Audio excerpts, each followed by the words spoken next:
ಭಗವತ್ ಪ್ರೇಮ. ಆ ಭಗವತ್ ಪ್ರೇಮಕ್ಕೆ ತಾಕತ್ತು ಬೇಕು.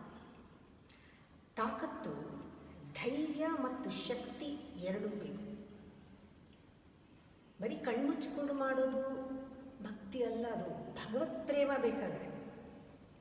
ಭಗವತ್ ಪ್ರೇಮ ಶ್ರೇಷ್ಠವಾದದ್ದು. ಅದು ಬೇಕಾದರೆ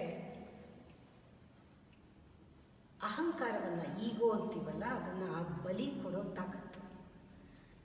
ಯಾವಾಗ ಈಗೋ ಅನ್ನೋದು ಇಲ್ಲ, ಯಾವಾಗ ನೀನು ಖಾಲಿ, ಈಗೋಲೆಸ್ ಸ್ಟೇಟ್ ಅಂತೀವಿ, ಆ ಕ್ಷಣದಲ್ಲಿ ಭಗವಂತನಿಂದ ಕೊಡುಗೆ ಬರುತ್ತೆ. ನಾವು ಪ್ರೀತಿ ಮಾಡೋದಿರಲಿ, ಭಗವಂತನಿಂದ ಒಂದು ಪ್ರೇಮ ಬರುತ್ತೆ. ನಾವು ಖಾಲಿಯಾದಾಗ ಆ ಪ್ರೇಮ ನಮ್ಮ ಕೈ ತಡ್ಕೊಳಕ್ಕಾಗೋದಿಲ್ಲ. ಅದನ್ನು ಕೊಡಬೇಕು ಬೇರೆಯವ್ರಿಗೆ, ಅದನ್ನು ಹಿಡ್ಕೊಳ್ಳೋಕ್ಕೂ ಆಗೋದಿಲ್ಲ. ಅದನ್ನು ಬೇರೆಯವ್ರಿಗೆ ಕೊಡಬೇಕು. ಬರ್ತಾ ಇರುತ್ತೆ, ಕೊಡ್ತಾ ಇರಬೇಕು, ಬರ್ತಾ ಇರುತ್ತೆ, ಕೊಡ್ತಾ ಇರಬೇಕು, ಬರ್ತಾ ಇರುತ್ತೆ, ಕೊಡ್ತಾ ಇರಬೇಕು. ಇದನ್ನು ಅನ್ಕಂಡೀಷನಲ್ ಲವ್ ಅಂತಾರೆ, ಅನ್ಬೌಂಡೆಡ್ ಲವ್ ಅಂತಾರೆ, ಅನ್ಕಂಡೀಷನಲ್ ಲವ್ ಅಂತಾರೆ. ಈ ಈಗೋ ಅನ್ನೋದು ಏನಿಲ್ಲ, ಮಾಯೆ, ಸತ್ಯದ ಒಂದು ರಿಫ್ಲೆಕ್ಷನ್ ಅಷ್ಟೇ, ಸತ್ಯದ ನೆರಳು. ಸತ್ಯಕ್ಕೆ ಎಷ್ಟು ಶಕ್ತಿ, ನೆರಳಿಗೂ ಅಷ್ಟೇ ಶಕ್ತಿ. ಅದರಿಂದ ಕಷ್ಟ. ಆ ಈಗೋ ಇದೆಯಲ್ಲ, ಈಗೋನೇ ನೆರಳು. ಈಗೋ ಒಂದು ನೆರಳಿದೆ, ನನ್ನ ದ್ವೇಷ ಅಂತಾರೆ. ಯಾರು ಈಗೋಗೆ ಅಂಟ್ಕೊಂಡಿರ್ತಾರೋ ಅವರು ಸುಲಭವಾಗಿ ದ್ವೇಷಿಸ್ತಾರೆ, ಬೇಗ ಅವರಲ್ಲಿ ಹೇಟ್ರೆಡ್ ಬರುತ್ತೆ. ಯಾರು ಈಗೋಗೆ ಅಂಟ್ಕೊಂಡಿರ್ತಾರೆ ಅವರು ದ್ವೇಷಿಸ್ತಾರೆ. ಅವ್ರಿಗೆ ಆ ಪ್ರೀತಿ ಗೊತ್ತಿಲ್ಲ. ಪ್ರೀತಿ ಬಂದಾಗ ಈಗೋ ಕರಗಬೇಕಲ್ಲ, ಅದಕ್ಕೆ ಪ್ರೇಮ ಗೊತ್ತಿಲ್ಲ.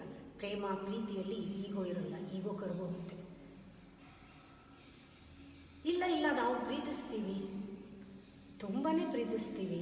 ಗಂಡನ ಪ್ರೀತಿಸ್ತೀವಿ, ಮಕ್ಕಳನ್ನ ಪ್ರೀತಿಸ್ತೀವಿ, ಸ್ನೇಹಿತರನ್ನ ಪ್ರೀತಿಸ್ತೀವಿ, ವಸ್ತುಗಳನ್ನ ಪ್ರೀತಿಸ್ತೀವಿ, ತುಂಬ ಪ್ರೀತಿಸ್ತೀವಿ. ಆ ಪ್ರೀತಿ ಕೂಡ ಆ ಪರಮಾತ್ಮನ ಪ್ರೀತಿಯ ತುಣುಕುಗಳೇ. ಆ ಪ್ರೀತಿ ಏನು ಸಾಮಾನ್ಯವಾದದ್ದಲ್ಲ, ಆದರೆ ಕಲಬೆರಕೆ. ಆ ಪ್ರೀತಿ ಕಲಬೆರಕೆ. ಯಾಕೆ ಅಂದರೆ ಅದರಲ್ಲಿ ಸ್ವಮೋಹ, ವ್ಯಾಮೋಹ, ಪ್ರತಿಫಲ, ನಿರೀಕ್ಷೆ, ಅಪೇಕ್ಷೆಗಳು, ಅದರಲ್ಲಿ ಆಸೆ ಎಲ್ಲ ಇರುತ್ತೆ. ಆ ಪ್ರೀತಿ ಕಲಬೆರಕೆ ಪ್ರೀತಿ. ಅದರಿಂದ ಪ್ರತಿನಿತ್ಯ ಈ ಕಲಬೆರಕೆ ಪ್ರೀತಿಯನ್ನು ನಾವು ಕೇರಿ, ಅದನ್ನು ಆರಿಸಿ, ಅದನ್ನು ಕ್ಲೀನ್ ಮಾಡಿ, ಶುದ್ಧ ಮಾಡೋದನ್ನೇ ಧ್ಯಾನ ಅಂತಾರೆ. ಪ್ರತಿನಿತ್ಯ ಅದನ್ನು ಮಾಡಿದಾಗ ಆ ಪೂರ್ಣ ಭಕ್ತಿ, ಆ ಪರಮಾತ್ಮನ ಭಕ್ತಿ ಕಡೆ ಹೋಗುತ್ತೆ. ಒಂದೇ ಒಂದು ಆ ದ್ವೇಷ ಏನು ಮಾಡುತ್ತೆ, ನಮ್ಮಲ್ಲಿ ಅಹಂಕಾರಕ್ಕೆ ಶಕ್ತಿಯನ್ನು ಕೊಡುತ್ತೆ.